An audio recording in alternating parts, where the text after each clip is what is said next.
Look at verse 5. It says, but if our unrighteousness demonstrates the righteousness of God, what shall we say? The God who inflicts wrath is not unrighteous, is he? I'm speaking in human terms. So it's an interesting argument that they're making here. If our unrighteousness demonstrates the righteousness of God, what shall we say? The God who inflicts wrath is not unrighteous, is he? The argument is, if my sin, if God's judgment of my sin glorifies me, then his wrath and justice on me makes him unrighteous. So if God is glorified in my sin, how can he judge me for it? If my sin enhances his glory, and if his judgment enhances his glory, then him judging me becomes an unrighteous act.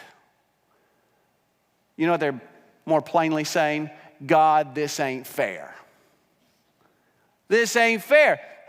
God, my sin glorifies you. How can you hold me accountable for it if it glorifies you?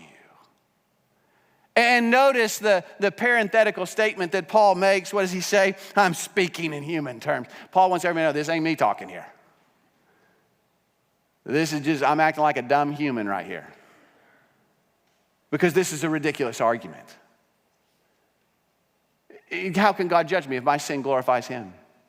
That'd be him being unrighteous. Look at what he says in verse 6. He says, may it never be. Same phrase. May it never be, for otherwise how will God judge the world?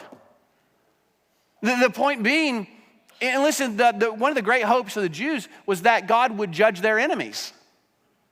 That one of their great hopes is that one day God would come back and he would judge the Romans and he would condemn them for their sinful activity. And what Paul is saying is if he can't judge you, he can't judge the world.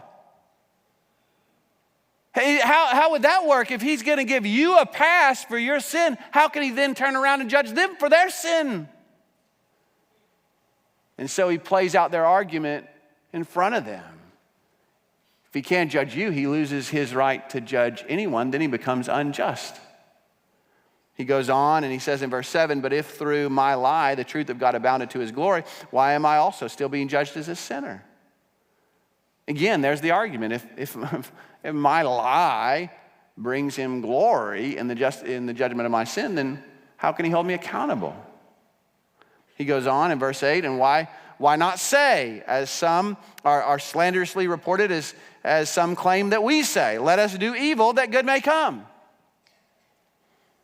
So the argument is, if my sin glorifies the grace of God, why not sin more so that God gets more glory?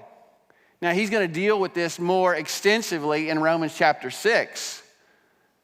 But right here, he says at the end, their condemnation is just. We don't even really need to argue this point because any reasoning and logic that leads us to a place of doing more evil to glorify God is ridiculous.